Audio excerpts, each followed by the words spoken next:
여러분, 그 갓난아는 아이가 태어나면은 그 발달에 몇 가지 단계가 있게 됩니다. 일반적으로 어린 아이들은 이 위에서부터 아래로 운동 발달이 하게 되는데요. 그렇기 때문에 아이들이 머리가 가장 먼저 발달하고 그 다음에 서서히 허리와 다리에 힘이 생기게 됩니다. 그리고 그렇게 허리와 다리에 어느 정도 근육이 생기게 되면 이 아기들이 비로소 스스로 걸을 수 있게 되는 것이죠. 보통 이 빠른 아이들은 생후 9개월 정도 되면 벌써 걷는다라고 하기도 하는데, 대부분 돌을 전후해서 걷게 되고 15개월 전부터는 다 걷게 됩니다. 이 아이들이 걷게 될 때에는 어느 날 짠 하고 단번에 걷게 되는 것이 아니죠. 1년의 사전 과정을 거치게 됩니다. 이 먼저 누워있던 아이들이 혼자 뒤집기를 할 수 있게 되면은 그 다음에 스스로 앉게 되고요. 스스로 앉게 되면은 이 소파나 탁자를 붙잡고 일어서게 되죠. 그렇게 물건을 잡고 서면 조금씩 옆으로 걷는 꽃게걸음을 하게 됩니다. 그리고 나서 다음 단계는 이 아이가 그 어떤 물건도 잡지 않고 스스로의 힘으로 혼자서 두 발로 서는 겁니다. 그런 다음에 걸음마가 시작되는 것이죠. 요한일서 2장 14절에 보니까 이런 말씀이 있어요. 아이들아, 내가 너희에게 쓴 것은 너희가 아버지를 알았으며, 아비들아, 내가 너희에게 쓴 것은 너희가 태초부터 계신 이를 알았으며, 청년들아, 내가 너희에게 쓴 것은 너희가 강하고 하나님의 말씀이 너희 안에 거하시며 너희가 흉악한 자를 이기었음이라 라는 말씀입니다. 이 말씀에서 사도 요한은 아이들아, 아비들아, 청년들아 라는 부름을 사용을 합니다. 이 에베소 교회에 있었던 연령별로 다른 사람들에게 이해하고 있는 것이 아니라, 사도 요한은 지금 교회에 영적인 아이들이 있고 영적인 아비들이 있고 또 영적인 청년들이 있다고 보고 그들에게 말씀을 전해주는 겁니다. 그래서 이 사도 요한의 관점에 의하면은 성도인 우리는 영적인 어린아이로 믿음의 생활을 시작해서 영적인 청년의 단계를 지나게 되고 점점 영적인 아비의 단계로 성숙을 향해 나아가는 것이죠. 그리고 이 영적인 아이에서 점점 성장하고 다음 단계로 나아간 첫 번째 일이 바로 믿음의 길을 향해 발을 내딛는 걸음마라고 할 수 있습니다. 마치 처음에는 아장아장 걸음마를 시작한 아기가 결국에는 두 발로 걷고 뛰게 되는 것처럼 우리의 신앙은 이 믿음의 길에 발을 떼는 걸음마를 시작으로 점점 그 길을 걸어가며 뛰어가는 발걸음으로 바뀌게 되는 겁니다. 우리가 몇 주 전에는 우리가 어둠에 속한 자였지만 이제는 빛이고 빛의 자녀다라는 말씀을 나눈 적이 있어요. 그리고 빛의 자녀로서 착함과 의로움과 진실함이라는 그 열매를 맺으며 살아야 된다는 말씀도 나누어 보았습니다.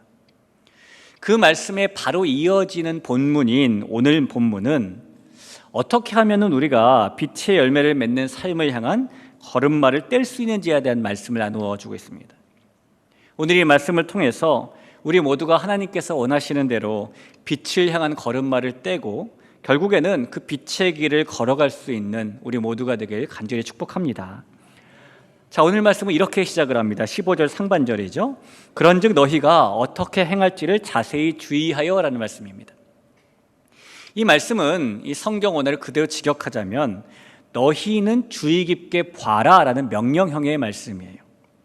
사람이 길을 걸을 때에는 이 발 앞을 주의 깊게 볼 필요가 있죠. 이 발 앞에 돌이 튀어나와 있지는 않은지, 혹시 턱이 있지는 않은지, 아니면 반대로 걷는 보도블럭이 다른 것보다 푹 꺼져 있지는 않은지, 그런 상황을 주의 깊게 살펴보지 않고 무작정 걷게 되면은 10중 8구 발가락이나 다리나 혹은 허리를 다칠 수 있기 때문입니다. 그런 것처럼 우리가 영적인 걸음마를, 특별히 빛을 향한 걸음마를 시작할 때에도 주의 깊게 보는 것이 먼저 필요한 거예요. 오늘 바울은 우리가 그 빛을 향해 걸어가기 위해서 그렇게 주의 깊게 먼저 봐야 될 것 3가지를 우리에게 소개해주고 있습니다. 저와 여러분이 이 3가지 주의 깊게 살펴봐야 될 것을 바라보면서 믿음의 길을 걸어갈 때에 하나님께서 그 길을 평탄케 해주시는 것을 만나기를 다시 한번 축원합니다. 자, 가장 먼저 우리가 빛을 향한 걸음마를 떼면서 주의 깊게 봐야 되는 것은 우리가 어리석은 자처럼 걷는 사람인가 아니면 지혜로운 자처럼 걷는 사람인가에 관한 것입니다. 15절을 한 번 더 보겠습니다. 그런즉 너희가 어떻게 행할지를 자세히 주의하여 지혜 없는 자 같이 하지 말고 오직 지혜 있는 자 같이 하여라고 말합니다. 여러분, 지혜롭다라는 말을 들으시면 어떤 사람이 머릿속에 가장 먼저 떠오르실까요? 어느 신앙이 매우 독실한, 이비인후과 의사인 집사님이 있었습니다. 이 병원이 독실한 집사님이 진료하는 병원이기 때문에 그 이비인후과에는 많은 목사님들이 찾아오곤 했어요. 그러던 어느 날 서로 모르는 사이인 두 목사님이 연이어서 이 병원에서 진료를 받게 되었습니다. 이 두 목사님 모두 성대에 무리가 와서 진료를 받으러 온 것이었는데요. 의사인 집사님이 첫 번째 목사님을 진찰한 후에 이렇게 처방을 했습니다. 목사님, 성대에 무리가 가지 않도록 설교하실 때의 목소리를 좀 작게 낮추고 하시기 바랍니다. 라고 말했어요. 제 성대가 문제는 건 아닌데. 이번에 두 번째 목사님 차례가 되자 의사인 집사님은 역시 두 번째 목사님을 진찰한 후에 이렇게 처방했습니다. 목사님, 성대에 무리가 가지 않도록 설교 시간을 짧게 줄이시기 바랍니다. 라고 말했어요.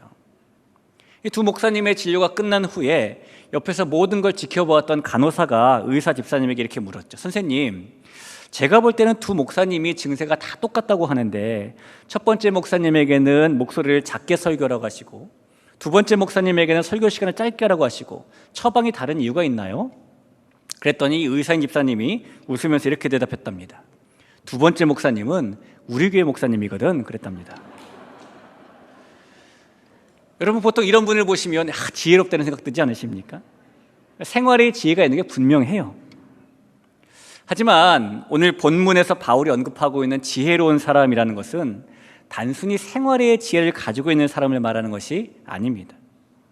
이 바울이 말하는 지혜로운 사람은 하나님의 뜻과 하나님의 계획을 깊이 통찰하고 있는 사람을 말하는 거예요. 다시 말하면 하나님을 알고 하나님께 통치를 받는 사람을 지금 지혜로운 사람이라고 말하는 겁니다.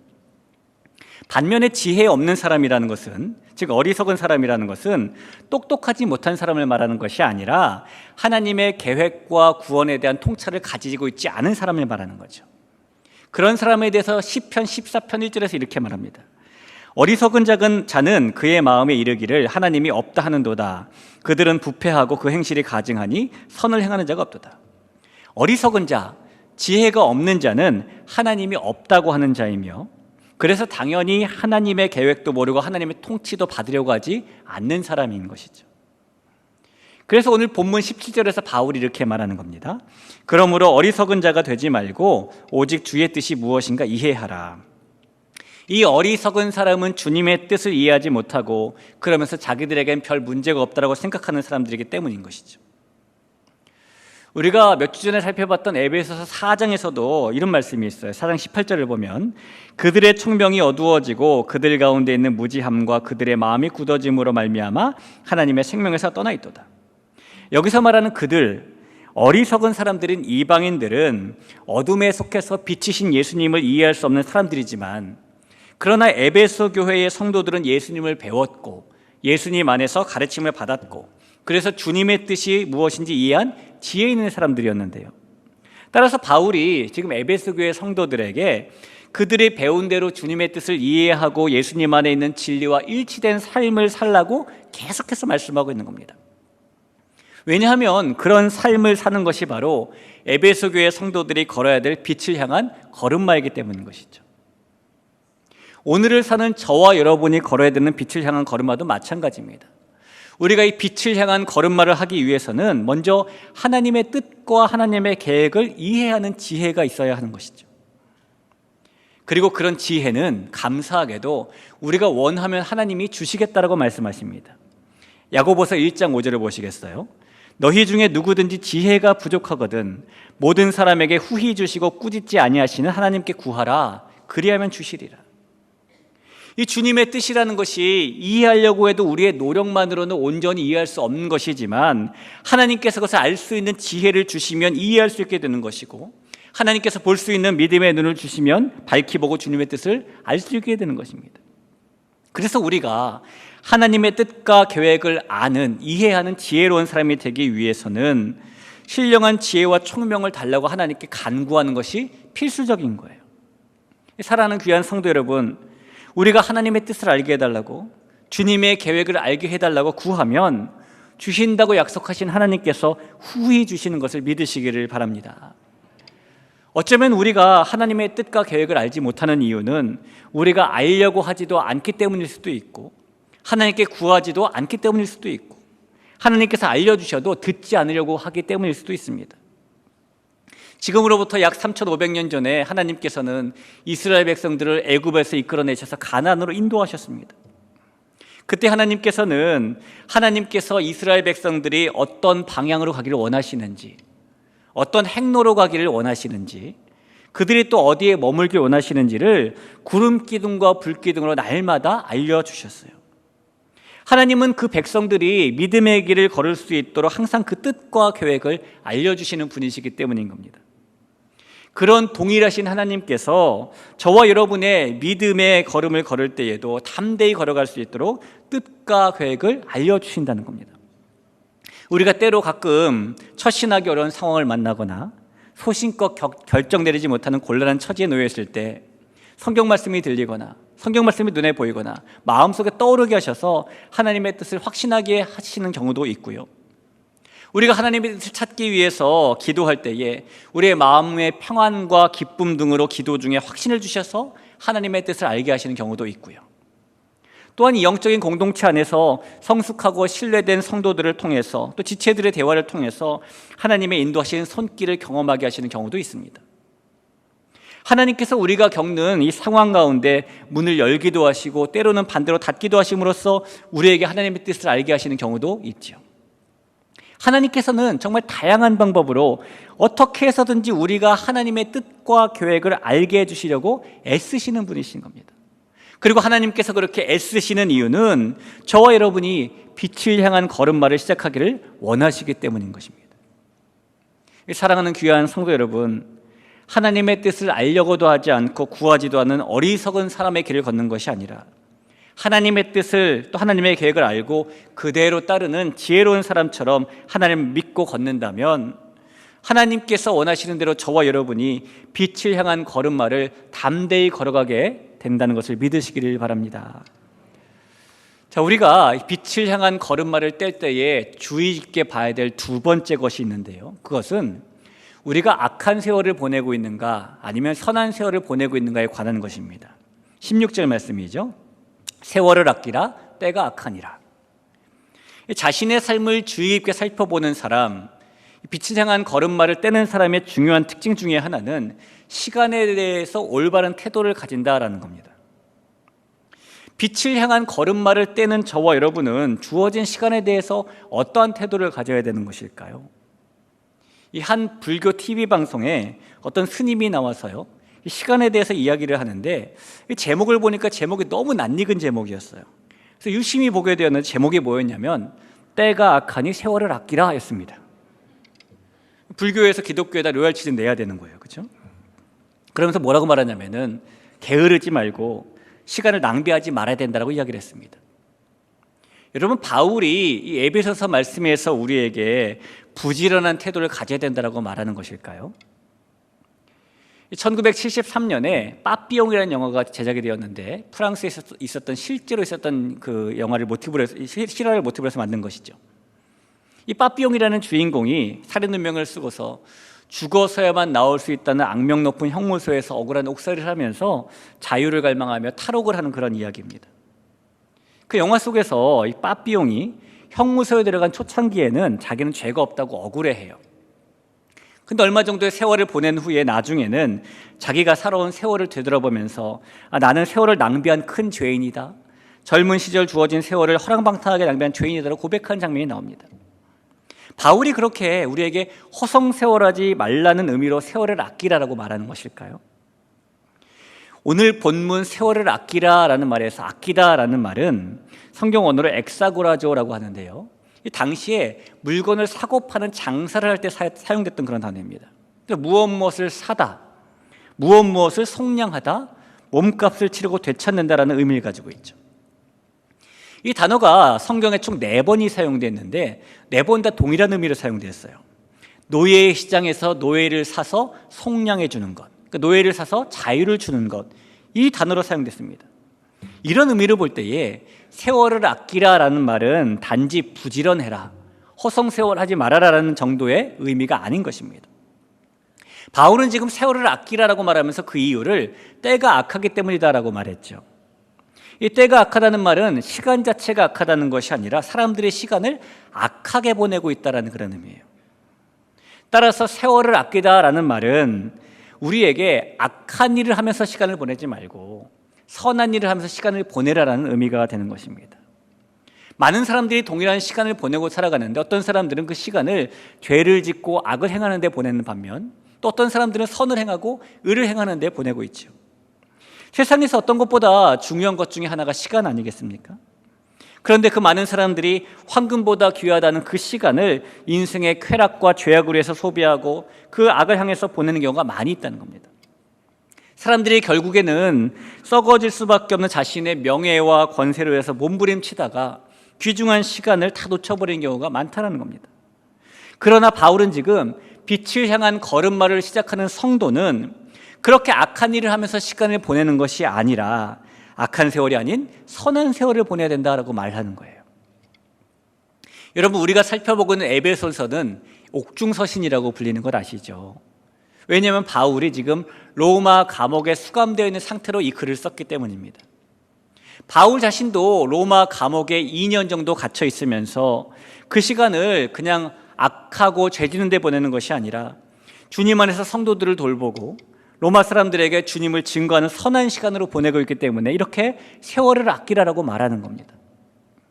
저와 여러분에게 악한 세월이라는 것은 하나님과 따로, 하나님 없이 하나님께서 싫어하시는 일을 보내면서 보내는 시간입니다. 반대로 우리에게 선한 세월이라는 것은 하나님과 함께 하나님 안에서 하나님을 위해 보내는 그런 시간을 말하는 겁니다. 그리고 그렇게 선한 세월을 보내는 것이 빛을 향한 걸음마를 걷는 발걸음이 되는 겁니다. 사랑하는 우리 대길의 귀한 성도 여러분, 우리에게 주어진 이 시간을 죄를 짓고 악을 행하는 데 소비하는 것이 아니라 하나님 안에서 하나님의 의를 위해 하나님의 선을 위해 행하는 세월로 보내게 되면 저와 여러분이 이 빛을 향한 발걸음을 힘있게 걸어갈 수 있도록 우리 주님께서 함께 하실 줄로 믿습니다. 또 하나, 우리가 이 빛을 향한 발걸음을 뗄 때에 주의 깊게 봐야 될 세 번째 일은 우리가 술에 충만할 것인가 아니면 성령에 충만할 것인가에 관한 겁니다. 18절을 보시죠.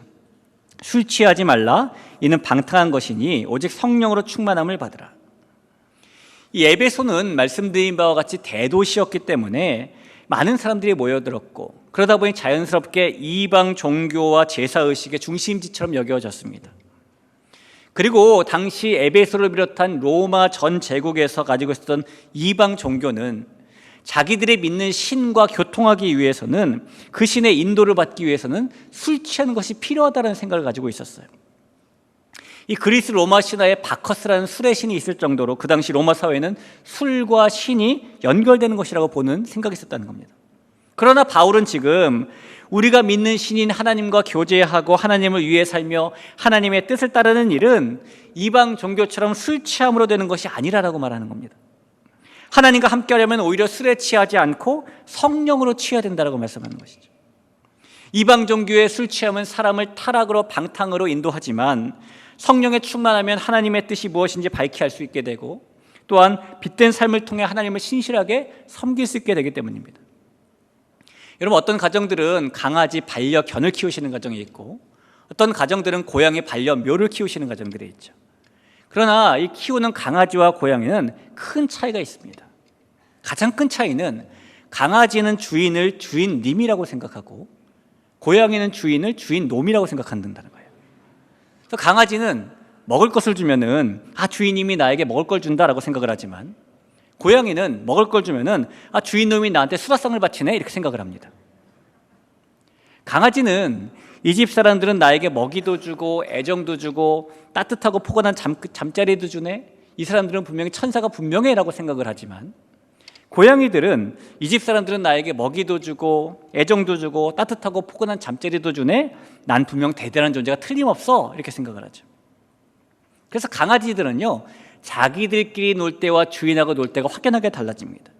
주인하고 놀 때는 주인이 리더임을 인정하고 그 리더의 지시에 복종하고 보호하기 위해서 노력하죠. 주인이 자기와 다른 존재라고 생각하기 때문입니다. 고양이는 자기들끼리 놀 때와 주인과 함께 놀 때가 별반 다르지 않아요. 방에 주인이 있건 없건 지가 하고 싶은 대로 합니다. 주인이 자기와 동급 혹은 이하라고 생각하기 때문입니다. 사랑하는 여러분, 저와 여러분은 하나님 앞에서 강아지 같은 마음을 가지고 있을까요? 고양이 같은 마음을 가지고 있을까요? 우리가 하나님을 나보다 더 존귀한 존재, 나와 다른 존재라고 생각을 하느냐, 주인님이라고 생각하느냐, 아니면 하나님을 나와 동등한 존재 혹은 그 이하인 주인놈으로 생각하느냐, 그 차이는 우리가 하나님을 내 인생의 어떤 분으로 인식하느냐, 그 차이에 따라 달라지는 겁니다. 하나님께서는 이 말씀을 통해서 성령으로 충만하라라고 말씀하셨는데요, 성령으로 충만한다는 것은 성령의 통치 지배를 받는다는 것을 말하는 것이죠. 우리의 마음에는 서로 우리의 마음의 주인이라고 주장하는 두 개의 입장이 있어요. 하나는 성령이고 하나는 육체입니다. 그래서 성령의 생각을 따라가면 성령이 우리의 인생의 주인된 삶을 사는 것이고, 우리 육체의 욕심을 따라가면 육체가 우리 인생의 주인된 삶을 살아가는 겁니다. 육체의 욕심은 대부분 하나님을 위해 살지 말고 나 자신을 위해 살라라는 데 있어요. 하나님보다는 내가 더 먹고 내가 마시고 내가 입는 게 더 중요하다. 하나님의 이름과 하나님의 권세보다는 내 명성과 내 권위가 더 중요하다. 하나님의 마음보다는 내 자존심이 상하지 않고 내 마음이 무난한 게 더 중요하다는 게 육체의 욕심입니다. 그런데 그런 육체의 욕심을 따라 살면 그 순간에는 만족이 올 수 있겠지만은 실상은 매우 위험한 일이라고 성경은 말합니다. 왜냐하면 육체의 욕심을 따라 살면 하나님 나라를 유업으로 계속해서 받지 못하기 때문입니다. 갈라디아서 5장 21절 하반절에 이렇게 써 있어요. 이런 일을 하는 자들은 하나님의 나라를 유업으로 받지 못할 것이요 라는 말씀인데요, 이 앞절을 보면 여기서 말하는 이런 일이라는 것은 육체의 욕심을 따르는 일을 말하는 것입니다. 우리가 육체의 일을 따라가면 하나님의 나라를 유업으로 받는 것을 계속해서 하지 못한다는 겁니다. 그러면 어떻게 해야 우리가 하나님의 나라를 유업으로 받지 못하게 하는 육체의 욕심을 따라 살지 않게 될 수 있을까요? 그 방법도 성경이 말씀해 주는데, 갈라디아서 5장 16절에 보니까 내가 이르노니 너희는 성령을 따라 행하라, 그리하면 육체의 욕심을 이루지 아니하리라 라고 말합니다. 너희는 성령 안에서 계속 걷기를 시도해라. 그러면 육체의 강한 욕심을 절대로 이루지 않는다라는 뜻입니다. 하늘에 두 개의 태양이 있을 수 없듯이 우리에게 인생에는 두 주인이 있을 수 없는데요, 육체의 욕심이 우리 인생의 주인이 되지 않게 하기 위해서는 다른 주인인 성령을 주인으로 모시고 살아가야만 된다는 겁니다. 오늘 본문에 나와 있는 말씀의 표현대로 바꾼다면은 술 취하지 말고 성령으로 충만하면 된다는 것이죠. 사랑하는 성도 여러분, 오늘 이 말씀처럼 성령으로 충만하기를 사모하는 우리가 되길 간절히 부탁을 드립니다. 우리가 성령으로 충만하다는 것은 성령께서 인도하시는 영적인 싸움을 싸운다는 의미이기도 해요. 저와 여러분이 예수님을 개인의 구주로 믿는 순간에 우리가 성령을 받았지만, 그럼에도 불구하고 우리가 항상 그 성령의 인도만을 따라 사는 것이 아니라 때로는 육체의 욕심을 따라 살 때도 있습니다. 근데 그럴 때 우리의 마음속에 영적인 싸움이 일어나게 돼요. 왜냐하면 성령이 내 안에 있다는 그 증거는 우리가 육체의 욕심을 따를 때마다 우리 안에 갈등이라는 영적인 전쟁이 벌어지는 것이기 때문입니다. 그래서 그리스도인이란 육체의 욕심을 단 한 번도 따르지 않은 사람을 말하는 것이 아니라, 그리스도인이란 성령의 은혜로 그 육체의 욕심과 날마다 싸우는 사람을 말하는 겁니다. 성령이 충만한 사람일수록 이 내면의 심각한 영적인 싸움도 많이 겪게 되는 것이죠. 사랑하는 여러분, 우리 안에 있는 예수님의 마음과 상충되는 육체의 욕심과 날마다 싸우시길 간절히 부탁을 드립니다. 그것이 성령으로 충만한 모습이기 때문이에요. 또한 성령으로 충만하다는 것은 이 성령의 열매를 맺으며 산다는 것을 말하는 것이죠. 성경은 열매가 얼마나 중요한지 우리에게 많이 이야기하고 있어요. 마태복음 7장 20절을 볼까요? 이러므로 그들의 열매로 그들을 알리라 라고 말합니다. 사실은 우리가 열매를 볼 때요, 나무를 볼 때에 열매가 맺히지 않아도 나무만 보면은 이게 무슨 열매가 맺히는 나무네라고 다 알아봅니다. 사과나무, 배나무, 교회 앞에 심겨진 살구나무, 아직 열매가 맺히지 않았지만 그 나무라고 알고 있어요. 그럼에도 불구하고 하나님께서는 그런 나무일지라도 열매가 맺혀야 내가 진정한 그 나무다라고 보겠다는 겁니다. 열매는 우리를 보실 때 하나님께서 어디 한번 보자라고 하시는 중요한 내용이기 때문입니다. 저와 여러분이 가진 믿음이라는 것은 눈에 보이는 믿음이 아니에요. 그리고 눈에 보이지 않는 그 믿음을 눈에 보일 수 있게 만들어주는 것이 열매입니다. 하나님께서는 우리의 영적인 상태를 점검하실 때에 우리가 얼마나 화려한 꽃을 피웠냐라는 것을 보는 것이 아니라 우리가 맺고 있는 열매를 보시는 겁니다. 그래서 열매 맺는 일은 해도 그만 안 해도 되는 그만의 일이 아닌 것이죠. 심지어 마태복음 7장 19절에 보니까 아름다운 열매를 맺지 아니하는 나무마다 찍혀 불에 던져지느니라고 하나님께서 말씀하십니다. 우리 주님께서 이렇게 말씀하실 정도라면 당연히 우리는 열매를 맺으며 살아가야 하는 것이죠. 여러분, 저와 여러분은 우리가 맺어야 될 이 성령의 열매가 무엇인지 너무너무 잘 알고 있습니다. 갈라디아서 5장에 써 있는 말씀이죠. 오직 성령의 열매는 사랑과 희락과 화평과 오래 참음과 자비와 양성과 충성과 온유와 절제는 이 같은 것을 금지할 법이 없느니라. 오직 이것뿐이랍니다. 또 우리가 두 주 전에 살펴보았던 에베소서 5장 9절에 보면 빛의 열매는 모든 착함과 의로움과 진실함에 있느니라라고 말하죠. 이런 것들이 성령의 열매라고 성경은 말씀하고 있는데요, 이 성령의 열매를 가장 잘 맺고 사신 분이 바로 우리가 아는 예수님일 겁니다. 그래서 성령의 열매를 맺는다는 것은 다른 말로 표현하면 우리가 예수님의 인격을, 예수님의 모습을 닮아가는 것을 말하는 겁니다. 1897년에 쓰여져서 지금까지 많은 사람들에게 읽혀지고 있는 기독교 소설 가운데 예수님이라면 어떻게 하실까라는 소설이 있죠. 이 소설은 주인공인 맥스웰 목사가 어느 날 우연히 만나서 돌보게 된 이 가난 때문에 처자식과 일자리까지 다 잃은 채 길거리를 헤매던 한 인쇄공의 죽음으로 그 내용이 시작합니다.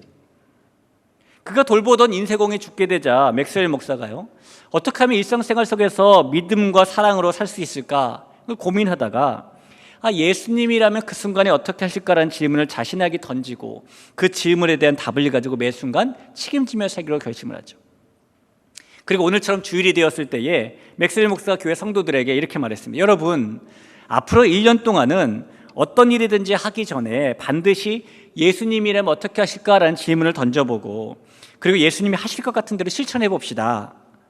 제 말에 찬성하시는 분은 오늘 예배가 끝난 후 교육관으로 모여주시기 바랍니다라고 설교를 하게 되었어요. 이 소설에 나오는 이 교회는 부유촌에 있는 대형교회입니다. 그런데 예배가 끝나고 교육관에 갔더니 50명의 사람들이 모였다는 겁니다. 그리고 그들이 그 자리에서 1년 동안 그렇게 살기로 작정을 하고 일주일마다 한 번씩 모여서 삶을 나누게 되었는데요, 그 내용 가운데 이렇게 나오죠. 한 신문사 사장은 예수님이라면 이런 기사를 내실까? 예수님이라면 이런 광고를 받으실까? 그런 마음으로 신문사를 운영을 했더니 신문이 잘 팔리지 않은 거예요. 그래도 1년 동안 약속을 꾸준히 지키려고 이 사람은 노력을 하고요. 노래를 잘하는 한 찬양대원이 오페라단에서 스카우트 제의를 받게 되었는데 예수님이라면 주일 찬양대를 포기하고 공연을 하러 오페라단에 가실까? 라는 마음으로 그 제안을 거절하기도 하고, 유업행위를 업무로 해야 되는 회사를 다니는 한 성도는 예수님이라면 이렇게 하실까라는 마음에 사표를 내기도 하고, 모든 사람들이 세상 사람들의 시각으로 보기에는 미련해 보이는 그런 일을 약속한 대로 1년 동안 예수님이라면 어떻게 하실까라는 질문을 미리 해보고 예수님께서 하실 것 같은 것대로 실천하며 살았습니다.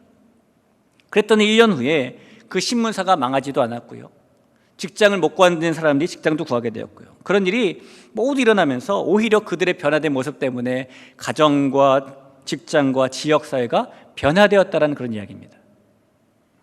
여러분, 이 이야기가 비록 소설 속의 이야기지만 우리는 이 이야기 속에서 우리가 걷는 빛을 향한 이 걸음마 속에서 예수님을 닮아갈 수 있는 실질적인 방법을 발견하게 됩니다. 우리가 예수님의 인격과 예수님의 삶의 모습을 담는 방법은 우리에게 일어나는 크고 작은 일을 맞이할 때마다 항상 예수님이라면 이 순간에 어떻게 하실까를 질문해보고 그 결과에 따라서 행동에 옮기면 되는 겁니다.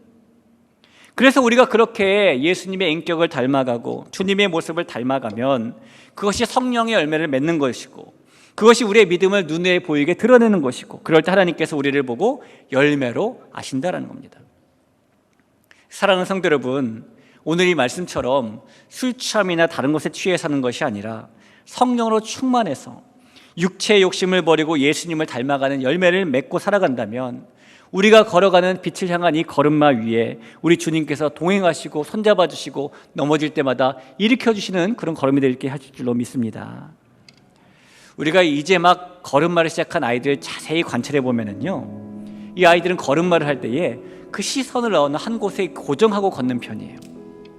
무엇을 잡기 위해서 걸음마를 할 때는 그곳에 시선을 고정하고 걷기도 하고요, 앞에 있는 엄마나 아빠에게 가기 위해서는 또 아빠 엄마에게 시선을 고정하고 걸음마를 하든지, 걸음마할 때 아이들의 시선은 대부분 고정이 되어 있습니다. 저와 여러분의 빛을 향한 걸음마도 마찬가지입니다. 우리가 그 빛을 향해서 걸어갈 때는 이 빛을 향해서 그 빛이신 예수님께 우리의 시선을 고정하고 걸어야 되는 것이고, 그렇게 걸을 때에 우리가 하나님을 모르는 어리석은 사람들이 아니라 주님의 뜻을 이해하는 지혜로운 사람으로, 우리가 시간을 악하게 보내는 사람들이 아니라 시간을 선하게 보내는 그런 사람으로, 우리가 술 취하는 것 같은 다른 것에 취하는 것이 아니라 성령으로 충만함을 받은 사람으로 그 걸음을 걸어갈 수 있게 되는 것입니다. 사랑하는 또 존경하는 귀한 대길교회 성도 여러분, 빛을 향한 그런 한 걸음 한 걸음의 걸음마가 모여서 우리가 영적인 아이에서 영적인 청년으로, 또 영적인 청년에서 영적인 아비로 한 걸음 한 걸음 나아가는 복된 인생을 내리시길 간절히 축원합니다. 우리가 그런 인생을 걸어갈 때에 우리 주님께서 우리의 발자국과 보조 맞추시며 함께 걸어주시고, 때로는 힘들 때마다 우리의 팔짱도 껴서 부축도 해주시고, 우리가 주저앉고 싶을 때마다 우리를 일으켜주시고, 너무 힘들어서 못 걷다 싶을 때마다 우리를 번쩍 업어서 혹은 안아서 그 길을 걷게 해주신 줄로 믿습니다. 그 삶을 걸어가시는 우리 대길의 모든 가족 되길 다시 한번 축복합니다. 우리 그런 마음 가지고 같이 한번 찬양하며 나아가죠. 주와 같이 길 가는 것 같이 고백하죠. 주와 같이 길 가는 것 즐거운 일 아닌가. 우리 주님 걸어가신 발자취를 밟겠네. 날마다 주님 따라가리. 한 걸음씩 또 한 걸음씩 주님 나와 영원히 함께 하시니 기쁨으로 걸어가. 한 걸음 한 걸음 한 걸음 한 걸음 주 예수와 함께 날마다 날마다 우리는 어린아이 같은 우리, 어린아이 같은 우리, 미련하고 약하나 주의 손에 이끌리어 생명길 날마다 주님 따라가리. 날마다 주님 따라가리. 한 걸음씩 또 한 걸음씩 주님 나와 영원히 함께 하시니 기쁨으로 걸어. 한 걸음 한 걸음 한 걸음 한 걸음 주 예수와 함께 날마다 날마다 우리는 걷겠네. 꽃이 피는 들판이나 험한 골짜기라도 주가 인도하는 대로 주와 같이 가겠네. 날마다 주님 따라가리. 한 걸음씩 또 한 걸음씩 주님 나와 영원히 함께 하시니 기쁨으로 걸어가. 한 걸음 한 걸음 한 걸음 주 예수와 함께 날마다 날마다 날마다 주님 따라가리. 날마다 주님 따라가리.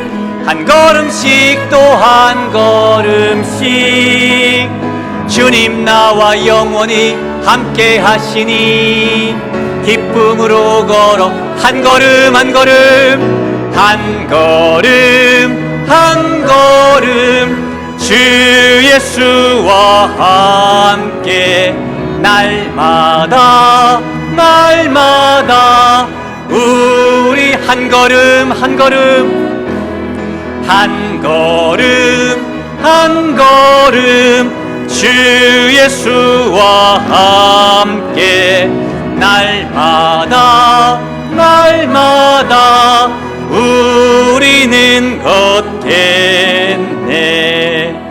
우리 그런 마음 가지고 합심해서 한번 기도하겠습니다.